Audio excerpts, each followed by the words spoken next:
bagi kita semua.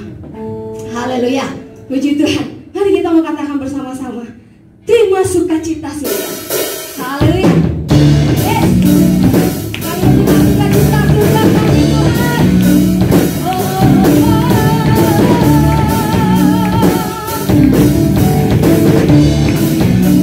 Mari katakan, terima sukacita surga. Itulah kekuatan bagi jiwa.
Kalau tidak ada, saya percaya bahwa pertolongan Tuhan tidak pernah terlambat. Amin. Buat saya dan Bapak Ibu semua. Dan saya percaya bahwa ketika kita mengikut Tuhan, kita mengiring Dia, maka Tuhan yang akan menolong kita, memimpin kehidupan kita hari lepas hari. Walaupun hari-hari ini begitu tidak enak ya. Pandemi ini membuat kita tidak leluasa untuk bergerak. Tapi kita percaya bahwa ketika kita di dalam Tuhan, kita tidak perlu takut semuanya. Amin. Karena Tuhan yang akan menjaga dan menolong kita. Mari kita mau angkat hati kita bagi Tuhan pada hari ini. Kita mau katakan bahwa Tuhan, ini komitmen kami kembali di hadapan. Kami mau mengikuti Engkau. Kami mau mengiringi Engkau seumur hidup kami, Tuhan. Haleluya, Yesus. Semua hanya karena anugerah-Mu, Tuhan. Bagi setiap kami, Bapa. Haleluya. Glory bagi-Mu, Tuhan.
Puji Tuhan ya.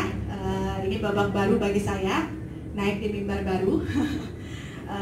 Yang kedua adalah habis saya khotbah pasti akan ada teman diskusi, gitu ya. Jadi biasanya kalau khotbah lempeng-lempeng aja, dapat pujian haleluya gitu ya, dapat kritik puji Tuhan.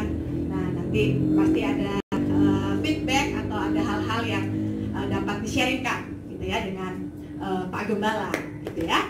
Nah Bapak Ibu, saya bersyukur gitu ya berada di tengah-tengah Bapak Ibu. Saya melihat sebuah hal yang besar dan meyakini bahwa Tuhan beracara, Tuhan hadir tengah-tengah kita. Amin. Saya melihat ada visi-visi yang Tuhan berikan yang saya rasa tidak banyak gereja menemukannya. Ya, saya juga menuliskan di grup pada waktu itu dan tentunya kita harus bersyukur. Ya, karena banyak gereja berjalan tanpa visi Tuhan.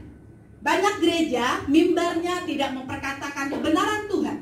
Ya, banyak gereja tidak mengerti apa yang menjadi isi hati Tuhan.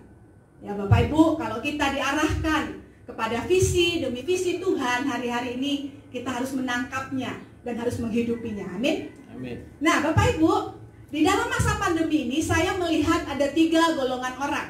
Ya Bapak Ibu, minggu lalu sudah diumumkan kalau saya tidak hanya sebagai hamba Tuhan pendeta, saya juga menekuni konseling. Ya, saya sebagai konselor dan sampai dengan hari ini di masa pandemi ini saya menemukan ada kurang lebih 3 golongan orang.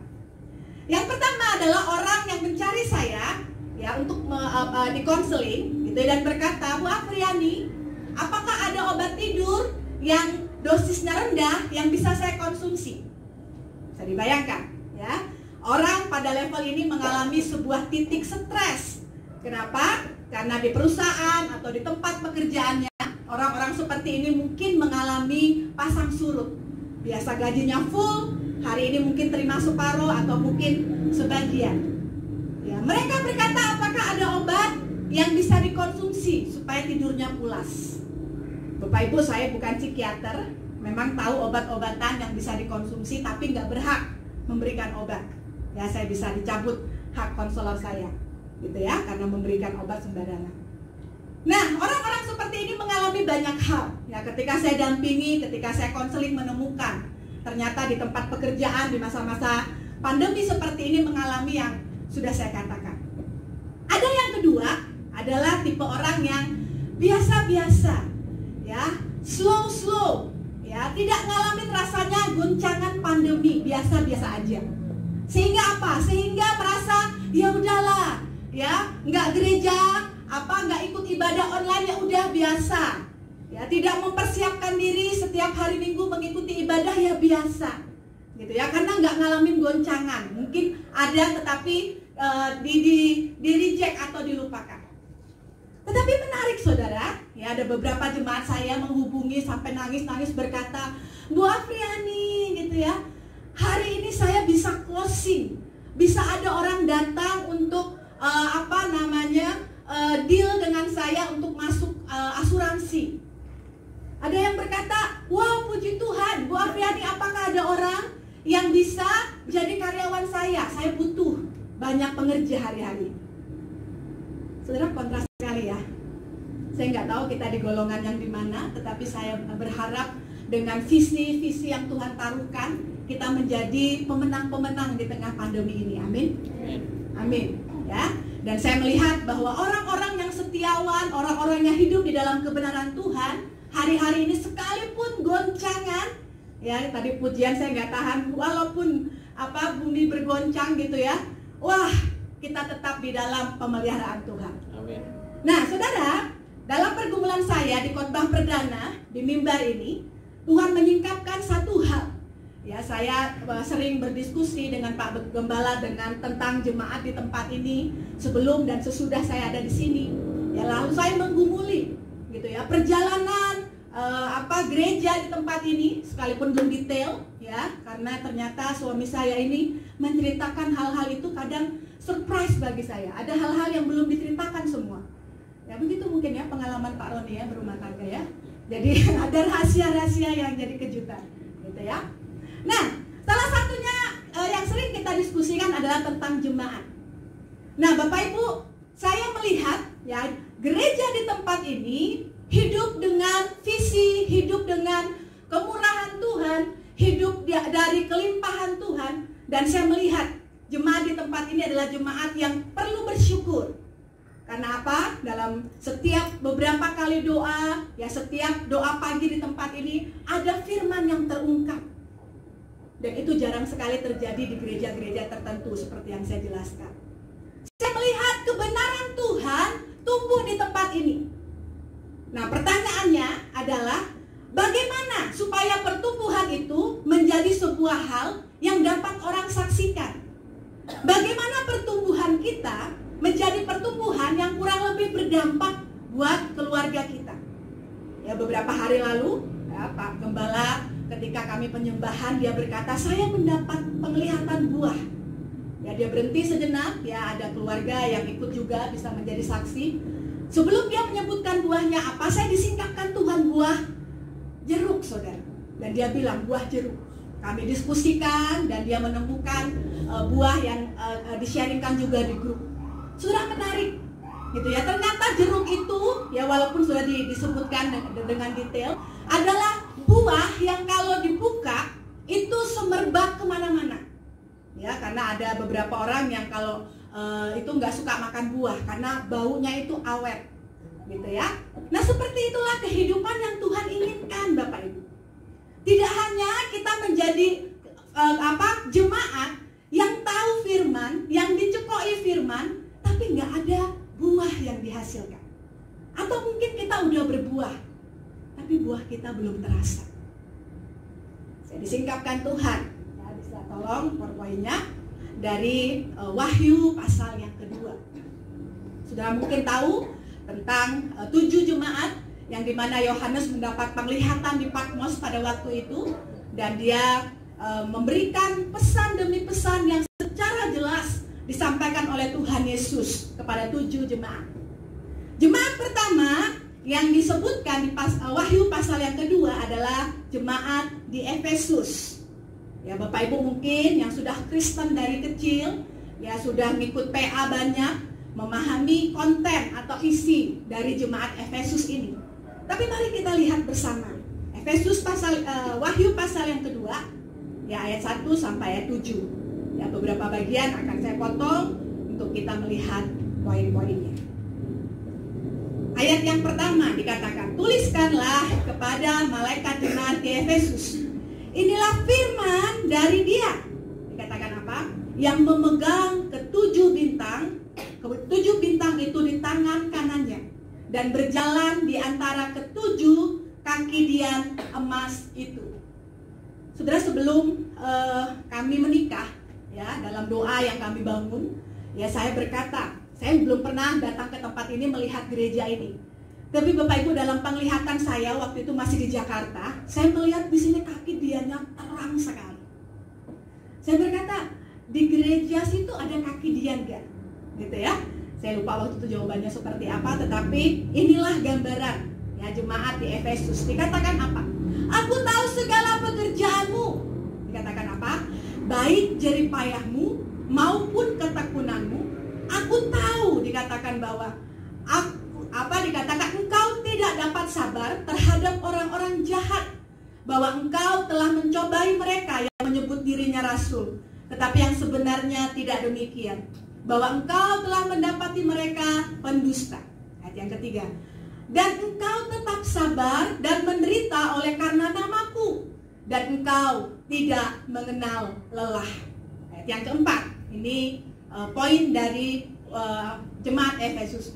Namun demikian, dikatakan Yesus, aku mencela engkau karena engkau telah meninggalkan kasihmu yang semula. Sebab itu, ingatlah betapa dalamnya engkau telah jatuh. Bertobatlah dan lakukanlah lagi apa yang semula engkau lakukan. Jika tidak demikian, aku akan datang kepadamu dan aku akan mengambil kaki dian dari tempatnya jika engkau tidak bertobat. Saudara, ini bagian ya yang Tuhan singkapkan untuk kita sama-sama pelajari pada pagi hari ini. Saudara, kita tahu bahwa jemaat di Efesus itu mengalami satu tantangan, satu krisis dalam kehidupan mereka, adalah pengajar-pengajar palsu. Ya, di mana kita ketahui pada waktu itu, ya, pengikut-pengikut Nikolaus yang ada nanti di bagian-bagian berikutnya adalah orang atau kelompok yang mencoba, ya, mempengaruhi orang-orang atau iman orang-orang percaya pada waktu itu. Mereka mengajarkan pengajaran-pengajaran yang sesat. Kenapa? Karena kota Efesus, kota metropolitan. Wow, semuanya baik dan tersedia di sana. Gitu ya. Tetapi yang paling menonjol di sana adalah pemujaan berhala yang dilakukan oleh orang-orang yang tidak mengenal Tuhan. Saudara, kita hidup di tengah-tengah orang-orang yang memuja berhala. Mungkin kita tidak melakukannya secara langsung, tapi tanpa sadar ada berhala-berhala dalam kehidupan kita yang membuat kita kelihatannya Kristen, tapi ternyata dalamnya nggak Kristen. Saudara, Yesus menyampaikan hal ini kepada jemaat Efesus. Engkau kelihatannya apa? Bekerja, engkau berjeri lelah, engkau bertekun, dikerjakan semua buat Tuhan. Tetapi Tuhan katakan apa? Engkau kehilangan kasih yang semula. Saudara, kata kasih yang semula itu padanan katanya adalah dalam bahasa aslinya itu bukan cuma cinta yang mula-mula atau kasih yang mula-mula. Ya, saudara yang mungkin pacaran merasakan gimana rasanya jatuh cinta. Saudara yang mungkin sudah dalam berumah tangga bisa mengingat bagaimana pertama kali menikmati rumah tangga. Saudara yang mungkin pernah punya pengalaman dengan Tuhan, yang ngerti bagaimana yang namanya cinta pertama dengan Tuhan. Tapi menarik, kata kasih yang mula-mula di dalam bahasa aslinya itu adalah engkau kehilangan yang terbaik. Saudara, kata yang terbaik itu punya kata yang sama seperti bapak yang anak bungsunya pergi. Dan bapak itu memberikan jubah yang terbaik. Dan jubah itu berbicara bagaimana Tuhan menerima dan Tuhan mengampuni. Nah saudara, ini yang Tuhan ingin singkapkan. Ya, saya tidak tahu apa yang menjadi pergumulan setiap jemaat di tempat ini, tapi setiap pagi ya, ketika kami berdoa, kami menyebutkan ya Bapak Ibu dalam kasih karunia Tuhan. Kenapa? Karena kami menikmati kasih karunia Tuhan demi kasih karunia Tuhan di tempat ini. Nah saudara, pertanyaannya, mengapa jemaat Efesus kehilangan kasih yang semula? Atau kalau dihubungkan dengan kita, mengapa kita menjadi orang Kristen yang mungkin brojolnya udah Kristen, ya, yang mungkin udah berpuluh tahun ngikut Tuhan, tapi kagak ada buahnya, tapi gak ada sesuatu dari kehidupan kita yang memancarkan keharuman Kristus. Sehingga apa? Di masa-masa seperti ini, mungkin kita cenderung jadi orang pertama, atau mungkin jadi orang yang kedua, yang biasa-biasa aja. Saudara, ketika saya bandingkan ya ketiga kata kerja ini sama dengan hal yang disebutkan oleh Paulus di dalam jemaat di Tesalonika, bisa ditayangkan ya. Nah saudara, jemaat di Tesalonika, kalau kita lihat, saudara bisa lihat 1 Tesalonika ayat yang kedua sampai dengan ayat yang ketiga. Ini kata kerjanya sama di Wahyu. Yang sini lagi tadi sebelumnya ya. Dikatakan apa? 1 Tesalonika pasal yang pertama ayat yang kedua. Kami selalu mengucap syukur, dikatakan apa? Kepada Allah, karena apa? Karena kamu semua, dan menyebut kamu dalam doa kami. Sebab kami selalu mengingat apa? Pekerjaan imanmu. Kami mengingat usaha kasihmu dan ketekunan pengharapanmu kepada Tuhan kita Yesus Kristus di hadapan Allah dan Bapa kita. Saudara, bandingkan ya. Jemaat Efesus kehilangan kasih yang semula. Kenapa? Karena mereka itu hanya bekerja. Mereka terus bekerja. Ya, konteksnya mungkin dalam kekristenan kita melakukan segala sesuatu. Sebagai suami kita bekerja, sebagai istri kita bekerja, sebagai jemaat kita bekerja kelihatannya. Tapi ternyata pekerjaan kita tanpa iman, Bapak. pekerjaan kita tanpa iman. Iman yang seperti apa? Iman yang dimana setiap pekerjaan kita itu kita dasarkan kepada firman Tuhan. Kerja ya kerja aja.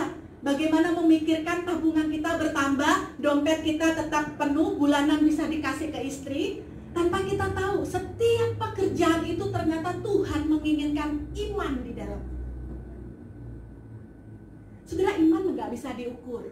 Suhu badan kalau saudara masuk ke sini bisa diukur, ya. Suhu udara di Lembang ini bisa diukur, tapi iman nggak bisa diukur. Tetapi ada seorang yang nama Jen Fowler, bisa dilanjutkan, ya. Dia memberikan sebuah survei, gitu ya, kepada orang-orang Kristen, dan dia menemukan, ya, tidak mengukur iman nggak kelihatan, ya. Setiap kita hadir kelihatannya memuji Tuhan. Ketika saya berkhotbah semuanya mungkin konsentrasi, tapi saya nggak tahu. Mungkin ada yang pikirannya lagi di rumah, aduh, komporku udah dimatiin belum ya? Aduh, utangku besok gimana, bisa lunas atau enggak ya? Kita nggak bisa mengukur, gitu ya. Tapi Jen Fowler ini menarik untuk saya, karena apa? Karena dia mengajak kita melihat step atau urutan atau tingkatan dari iman, ya. Saudara, tingkatan iman yang nol, yang pertama atau yang nol disebut, ya, dan saya ini suka mengilustrasikan ini dengan kalau ibarat kita sekolah. Nah, Bapak Ibu, kalau iman kita pada level nol atau kita kalau sekolah di level TK, ya, ibaratnya kalau kita datang ke gereja, kebanyakan dari kita ini biasanya cuma numpang tidur. Alias apa? Alias kita ini nggak ngerti ke gereja itu ngapain. Ya, apalagi ini nggak ada AC, cuacanya kayak begini, aduh enak tidur. Lagi kalau firmannya cuma datar-datar, kita rasa aduh enaknya empuk kursi gereja. Bapak Ibu, kalau iman kita level ini, berarti kita baru anak TK. Kenapa? Anak TK sekolah nggak bisa lama-lama. Kenapa? Karena mereka punya kewajiban untuk tidur, untuk makan. Ini level iman yang nol. Nah, mungkin kita masuk pada level yang baik, sudah naik kelas ibarat kata, ya, level yang pertama atau naik SD kelas 1, gitu ya. Ini sudah lebih baik, kita punya kesadaran, oh aku datang ke gereja malu, ya, setiap kali mungkin datang tidur, ya, puji Tuhan jadi nggak ada yang tidur, ya, sampai ngiler, ya, sampai udah doa berkat, saudara masih mager, gitu ya. Kalau ditanya ngapain, doa syafaat Pak Pendeta, gitu ya, padahal ngantuk karena semalam nonton bola mungkin. Udah mulai baik kesadarannya di level kelas 1, gitu ya. Tetapi kita harus mengerti, ya, pada level ini dengan istilah yang saya sudah tuliskan, kita ke gereja punya embel-embel. Oh, aku mau ketemu teman. Nah, ini anak-anak muda biasanya, ya. Oh, siapa tahu di GPKDI Betel ada gebetan. Oh, siapa tahu di gereja kita bisa deal untuk pekerjaan kita, gitu ya. Atau pada level ini adalah orang Kristen yang dikenal dengan orang Kristen napas, Natal Paskah. Kenapa? Kalau Natal sama Paskah makanan banyak sekali, gitu ya. Carinya makanan, fokusnya makanan, nggak ngerti ke gereja itu ngapain. Itu kita kalau kelas 1. Ya, kalau kita pada level kelas 2, kita sudah lebih baik, kita mulai mencari Tuhan, ya, kita mulai ngerti bagaimana hadir sebagai orang percaya di gereja. Ya, kita nggak lagi tidur, kita udah nggak mikirin dapat makan apa habis ini, gitu ya. Tetapi kesadaran kita sudah lebih baik. Tetapi pada level kelas 2 ini, ya saudara, kita ini masih pada level orang Kristen yang datang sama Tuhan ada maunya. Misalnya apa? Aku datang sama Tuhan hari ini supaya keluargaku mengalami pemulihan. Aku datang sama Tuhan hari ini supaya dapat kesembuhan. Aku datang sama Tuhan hari ini karena aku mau A, B, C, dan D. Kita jadi orang Kristen yang suka nyogok Tuhan. Pura-puranya datang ke gereja, tapi hatinya gak ke Tuhan, hanya mau berkatnya Tuhan. Itu kita baru kelas 2, cuy. Ya. Level yang mungkin berikutnya, mungkin kita sudah pada level melewati level ini. Ya, kita bukan orang Kristen yang kalau Tuhan gak kasih kita ngambek, kalau Tuhan gak memberikan apa yang kita mau, kita marah sama Tuhan, kita tawar hati, mungkin kita udah gak di level ini. Ya, di tengah-tengah kondisi pandemi ini kita berkata terima kasih Tuhan. Terima kasih Tuhan. Ya, kemarin saya tetap ada doa pagi di Jakarta dan saya feeling pasti pemimpin doanya minta saya berdoa untuk pandemi. Saudara, sekian kali ketika saya mendengar doa, banyak orang di tengah pandemi ini hanya berkata, Tuhan matikan virusnya segala macam, buat kami bisa hidup dengan normal dan segala macam. Tapi kemarin ya dalam doa itu saya bilang, Tuhan, kami mau mengucap syukur untuk pandemi ini.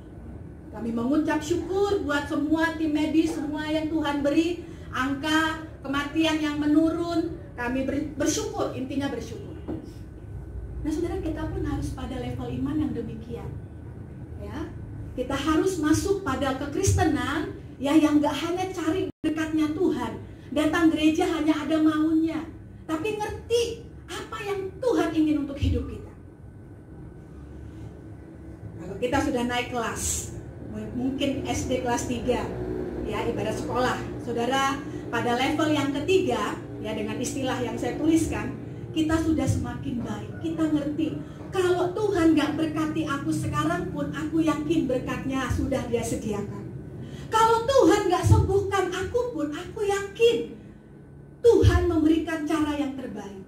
Kalau aku gak diberikan apa yang aku mau, aku tahu Tuhan menyediakan yang terbaik. Kita mungkin pada level tersebut sehingga apa? Ketika kita ke gereja, kita ngerti, kita menjadi orang yang menikmati hadirat Tuhan. Sudah, saya mungkin 3 minggu di tempat ini, saya nggak tahan untuk memuji Tuhan karena hadiratnya tuh luar biasa. Ya, jadi Bapak Ibu kalau datang ke tempat ini dengan hal-hal yang biasa, saya mempertanyakan kenapa? Karena Tuhan nyata di tempat ini. Ya, sehingga apa? Ketika kita pada level ini, kita mengetahui, kita mengenal Tuhan semakin dalam. Kita ngerti bagaimana Tuhan membawa kita, kita ngerti. Ya, ini apa? Ini level iman yang sudah semakin membaik. Kita ngerti bagaimana memperlakukan keluarga kita. Kita ngerti bagaimana segala pekerjaan yang kita lakukan dalam pelayanan. Kita nggak mudah ngambek, kita nggak mudah kecewa dengan orang lain. Kenapa? Karena kita tahu Tuhan menjadi sentral kehidupan. Sudah, kita mungkin naik pada level berikutnya. Ini adalah level di mana kita punya kehausan yang semakin dalam untuk kenal Tuhan. Berulang kali saya berkata, saudara, di tempat ini kebenaran setiap pagi Tuhan berikan. Ya, Bapak Ibu, ya Tante Laksmi, ya Pak Gembala memberikan firman setiap pagi. Dan itu bukan firman yang dicopot dari apa? Dari grup lain atau dari hal-hal yang mungkin sudah umum, tetapi firman yang Tuhan berikan. Saya sampai bilang sama suami saya, apakah tidak bisa dibuatin 1 minggu ya, sehingga termasuk komplain gitu ya, sehingga dia itu biasanya Tuhan bangunkan jam 1:30 pagi, jam 3 pagi hanya buat renungan, saudara. Artinya apa? Selalu baru, selalu baru. Dan saya rindu jemaat di tempat ini menjadi jemaat yang juga haus. Setiap hari berkata, firman apa lagi? Dilakukan, bukan cuma dibaca, tapi menjadi kepuasan, menjadi sebuah hal yang mengenyangkan setiap kita. Kalau kita sama-sama sampai pada level yang keempat, kita mulai berani bersaksi dengan apa yang Tuhan izinkan dalam kehidupan kita. Itu tanda orang yang pada level iman yang semakin baik. Sekecil apapun berkat yang kita terima, kita katakan Tuhan baik. Sesulit apapun kehidupan kita, kita berani bersaksi dan berkata, Tuhan itu baik. Saudara, saya berdoa, semoga kasih yang mula-mula, kasih yang terbaik yang telah Tuhan berikan kepada kita di tempat ini, menjadi kasih yang tidak hilang. Karena mungkin kita kelelahan, kita terseok-seok mengikut Tuhan. Kelihatannya kita Kristen, tetapi dalam bungkusnya kita tidak lagi percaya kepada ketuhanan, tidak lagi percaya kepada Kristus yang memberikan segala yang terbaik. Pada level yang kelima, saudara, ini sudah semakin matang. Kita menjadi orang-orang Kristen yang seperti Ayub. Kurang apa Bapak Ayub? Gak ada ya Bapak Ayub di sini ya? Adanya Bapak Amsal, ada Bapak Amsal. Saudara, Ayub hidup di dalam ketekunan, hidup dalam iman kepada Tuhan. Setiap anak-anaknya habis pesta, dia selalu memberkati. Semua yang dikerjakan tangannya dibuat Tuhan berhasil. Semua yang ada dalam rumah tangganya dibuat Tuhan berhasil. Tapi lihat, ya, ketika puncak-puncak kejayaannya, Tuhan goncangkan kehidupannya. Diambil semua hartanya, diambil semua miliknya, diambil bahkan hampir jasmaninya. Iblis nego, Tuhan berkata, jangan ambil nyawanya, nyawa milik Tuhan. Tapi apa kita lihat?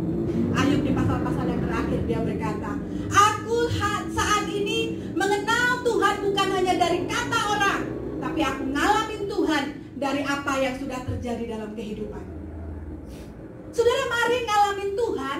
Bukan hanya sekedar saudara itu ngerti firman, dengar firman berlalu tanpa saudara hidupi. Tapi mari kita menjadi orang Kristen yang sampai pada tahapan iman, kita itu merasakan Tuhan. Mengapa jemaat Efesus nggak mengalami yang namanya kasih yang mula-mulanya itu hilang? Karena hanya tahu Yesus, ya, hanya memahami bagaimana sabar dengan pengajaran-pengajaran palsu, tapi nggak masukin Yesus sungguh-sungguh dalam hidupnya. Dan Tuhan menginginkan kita sampai kepada kematangan iman yang demikian. Gak hanya iman biasa-biasa untuk orang-orang di tempat ini. Gak hanya iman yang dimana kita mudah kecewa dan patah hati, tawar hati dan sebagainya. Tapi iman yang semakin matang, iman yang semakin matang, iman yang semakin matang. Sampai pada tahapan yang berikutnya, mungkin kita sampai kita terus di dalam tahapan kesempurnaan seperti Yesus. Dia memberikan yang terbaik, sekalipun mengalami segala pergumulan, ya, sekalipun difitnah dalam setiap pelayanannya, dalam masa memikul salib, dihujat dan semuanya habis dari hidupnya. Tapi dia tetap mengerjakan karena dia tahu panggilan Bapa untuk hidup.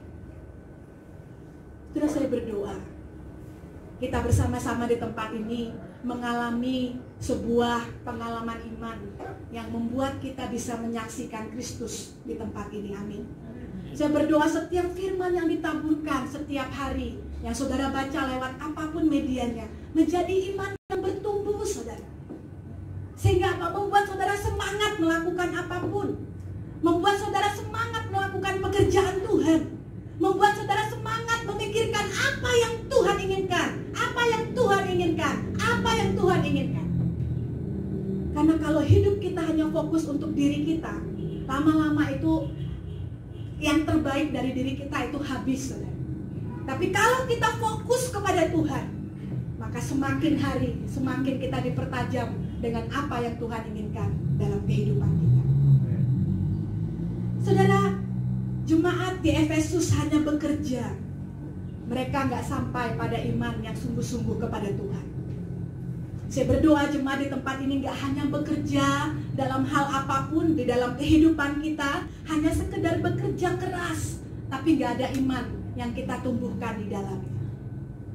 Jemaat di Efesus, mereka berjeri lelah. Mereka melakukan segala hal kelihatannya untuk Tuhan.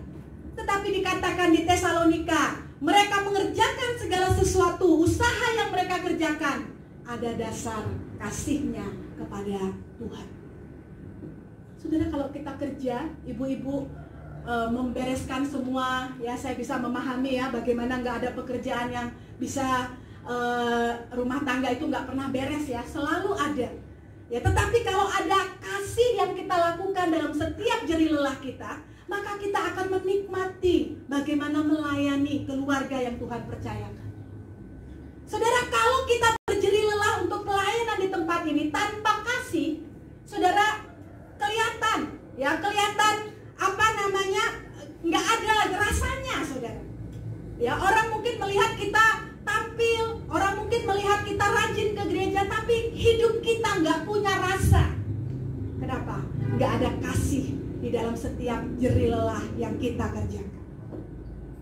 Terus saya berdoa, ya, tidak hanya 1-2 orang, tidak hanya kami yang menikmati kasih karunia Tuhan, Tetapi kasih karunia Tuhan itu saudara rasakan. Setiap pagi kalau Pak Gembala meminta saya menutup doa, ya Kak Sulce sering juga menyebutkan bagaimana kita memberkati setiap jemaat supaya kasih karunia yang sama melimpah atas saudara. Terakhir, orang-orang di Efesus, jemaat di Efesus, mereka cuma bertekun, saudara.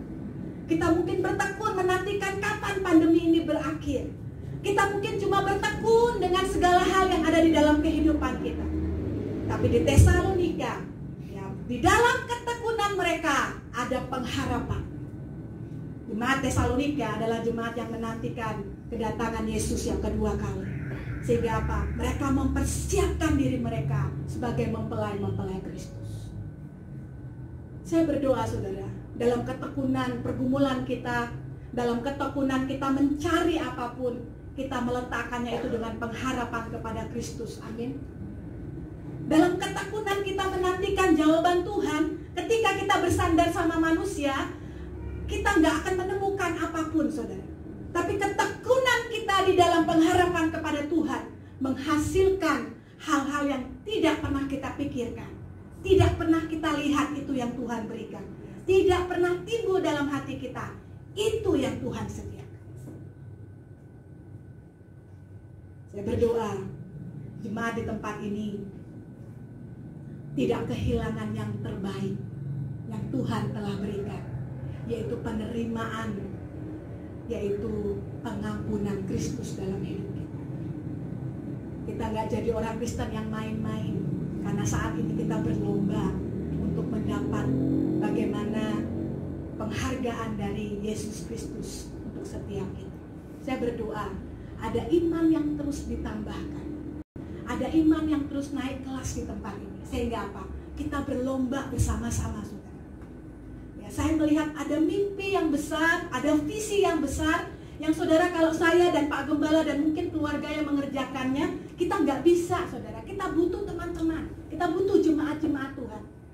Dan saya berdoa kegairahan akan visi Tuhan ini membawa kita sampai kepada rencana Tuhan untuk hidup kita, untuk gereja di tempat ini, tempat di mana kita bekerja dan tinggal, dan bangsa di mana kita hidup hari-hari. Mari kita minta kembali yang terbaik yang telah Tuhan berikan. Amin. Amin. Semangat, saudara. Amin. Saya semangat loh, saudara. Ya, Pak Gembala selalu bilang, saya meninggalkan zona saya yang nyaman di Jakarta. Udah enak, saudara. 16 tahun di sana udah enak banget, enak pakai banget. Tapi ketika saya dibawa ke tempat ini, saya bilang ini enak banget. Kenapa? Ada visi Tuhan. Jadi kalau saudara yang sudah lama nggak merasakan bangetnya enak sama Tuhan, wow, saudara, sayang, saudara. Ya, saya berdoa iman kita bertumbuh, ya, yang terbaik itu selalu ada pada kita, sehingga yang terbaik itu selalu kita persembahkan setiap hari kepada Tuhan. Amin. Amin. Amin. Saudara, kiranya mempersiapkan diri untuk masuk dalam perjamuan Tuhan hari ini. Kita kembali mengingat bagaimana 2000 tahun yang lalu Dia memberikan yang terbaik buat kita. Tanpa pengorbanannya di kayu salib, kita jadi bahan bakar neraka, saudara. Tanpa pengorbanannya dan kasihnya yang terbaik buat kita, kita jadi sampah. Tapi karena kebaikan Tuhan, sampah-sampah ini, saya dan saudara, dipungut, ya, dibersihkan, dan menjadi hal yang Dia inginkan untuk mempermuliakan nama Tuhan. Amin. Saya berdoa kita tidak kehilangan yang terbaik, karena di tempat ini tersedia yang terbaik, yaitu firman. Mari kita berdoa mensyukuri kebaikan Tuhan. Katakan, semua karena kebaikan-Mu Tuhan. Hari ini kami ada. Mari kita satu dalam doa. Bapa yang baik, Bapa dalam nama Tuhan Yesus Kristus, terima kasih Tuhan untuk kebenaran firman-Mu yang telah disampaikan pagi hari ini bagi kami semua. Biarlah Tuhan kami menjadi jemaat-jemaat yang bertumbuh dan berbuah di dalam Engkau, Tuhan. Kami pribadi lepas pribadi, kami mengetahui Tuhan di posisi mana kami berada, Tuhan Yesus. Di level mana kami berada, Tuhan Yesus. Apakah kami masih di tingkat yang paling bawah, atau kami sudah sampai di tingkat yang ke-6 atau yang keberapa, hanya kami dan Engkau yang tahu Tuhan. Hanya Engkau yang tahu Tuhan pertumbuhan iman kami di dalam Engkau Tuhan Yesus. Karena itu Bapa, melalui Roh-Mu yang kudus Tuhan, biar Engkau yang selidiki hati kami, dan biarlah Tuhan kami semua boleh disadarkan, boleh diingatkan Tuhan, untuk kami tetap boleh hidup bertumbuh di dalam Engkau dan menjadi berkat bagi banyak orang Tuhan. Kami berbuah dan buah kami Tuhan memancarkan keharuman bagi semua orang Tuhan. Terima kasih Bapa, berkati hamba-Mu Ibu Gembala Tuhan, dalam setiap pelayanannya, dalam kehidupannya, baik rumah tangga, Engkau berkati Tuhan Yesus. Dan kami semua jemaat pagi hari ini yang hadir, kami juga diberkati oleh Tuhan.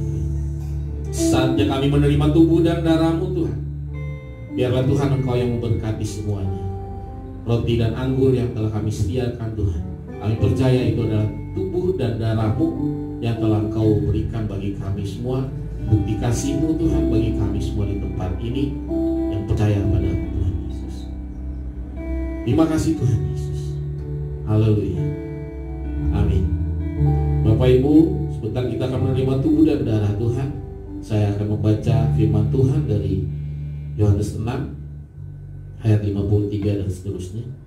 Maka kata Yesus kepada mereka, Aku berkata kepadamu, sesungguhnya jikalau kamu tidak makan daging anak manusia dan minum darahnya, kamu tidak mempunyai hidup di dalam dirimu. Barang siapa makan dagingku dan minum darahku, ia mempunyai hidup yang kekal, dan aku akan membangkitkan dia pada akhir zaman.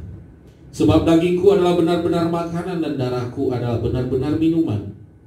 Barang siapa makan dagingku dan minum darahku, ia tinggal di dalam aku dan aku di dalam dia. Sama seperti Bapa yang hidup mengutus aku dan aku hidup oleh Bapa, demikian juga barang siapa yang memakan aku akan hidup oleh aku. Inilah roti yang telah turun dari surga, bukan roti seperti yang dimakan nenek moyangmu dan mereka telah mati. Barang siapa makan roti ini, ia akan hidup selama-lamanya.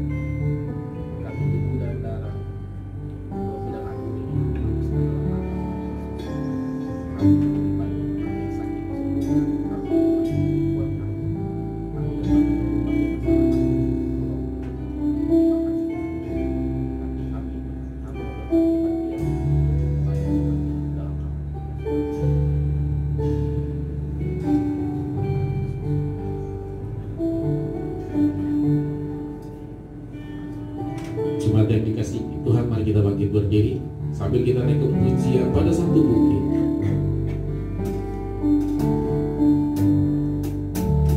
Pada satu bukit jauh dari sini, lihat salib Tuhan berdiri.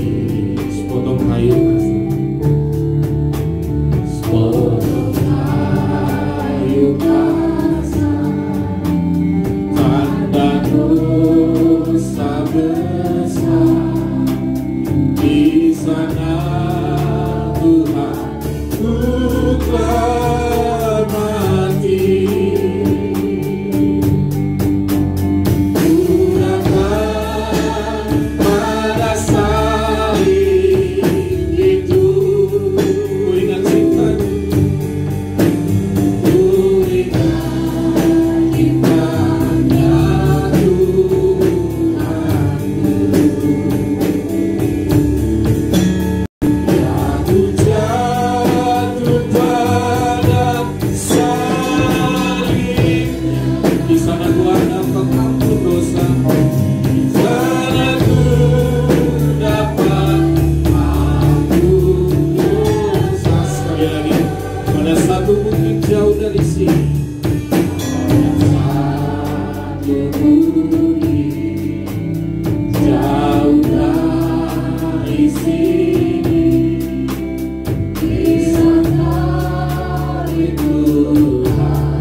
Mari angkat roti di tangan kanan kita.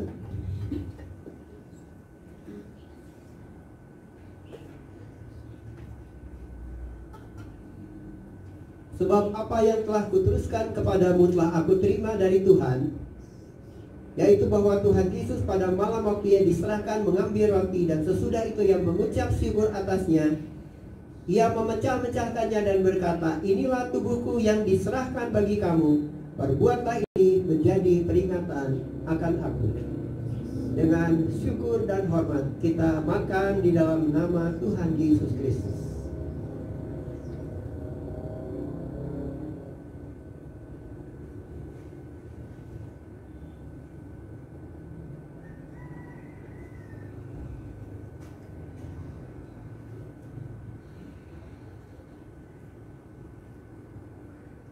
Mari angkat cawan di tangan kanan kita. Demikian juga ia mengambil cawan sesudah makan lalu berkata, cawan ini adalah perjanjian baru yang dimeteraikan oleh darahku. Perbuatlah ini setiap kali kamu meminumnya menjadi peringatan akan aku. Sebab setiap kali kamu makan roti ini dan minum dari cawan ini, kamu memberitakan kematian Tuhan sampai ia datang. Mari kita minum di dalam nama Tuhan Yesus.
yang sangat mencintai kami.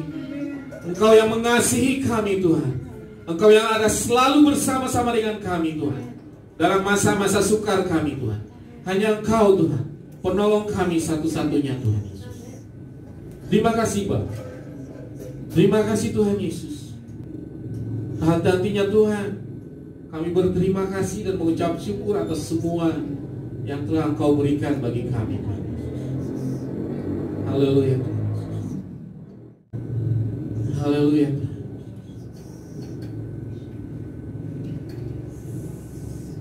Haleluya Tuhan. Makasih Tuhan Yesus.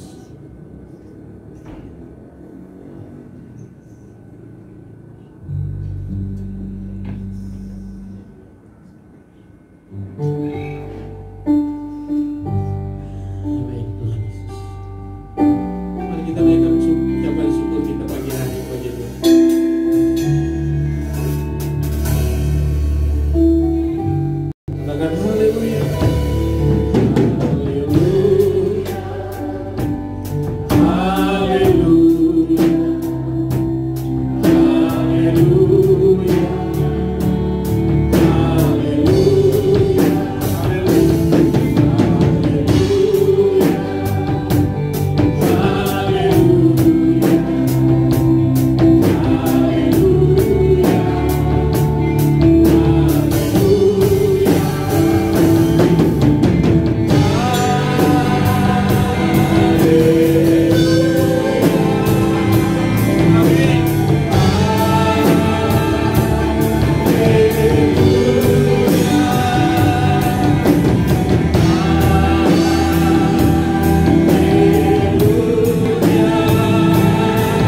kami memuji kebesaran-Mu.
Sebelum sudah terima doa berkat, Wahyu pasalnya yang kedua ayat 4 sampai ayat yang ke-7. Namun demikian aku mencela engkau karena engkau telah meninggalkan kasihmu yang semula. Sebab itu ingatlah betapa dalamnya engkau telah jatuh, bertobatlah dan lakukan lagi apa yang semula engkau lakukan. Jika tidak demikian, aku akan datang kepadamu dan aku akan mengambil kaki dia dari tempatnya, jikalau kau tidak bertobat. Tetapi ini yang ada padamu, yaitu engkau membenci segala perbuatan pengikut-pengikut Nikolaus yang juga aku benci. Siapa bertelinga hendaklah ia mendengarkan apa yang dikatakan Roh kepada jemaat-jemaat. Barang siapa menang, dia akan kuberi makan dari pohon kehidupan yang ada di taman Firdaus Allah. Mari arahkan hati dan pikiran saudara kepada Tuhan Yesus. Terimalah berkat sebagai berkat. Tuhan memberkati engkau dan melindungi engkau. Tuhan menyinari engkau dengan wajahnya dan memberi engkau kasih karunia. Tuhan menghadapkan wajahnya kepadamu dan memberi engkau damai sejahtera. Di dalam nama Bapa, Putra dan Roh Kudus, di dalam nama berkat Tuhan Yesus Kristus. Terima kasih Tuhan. Terima kasih.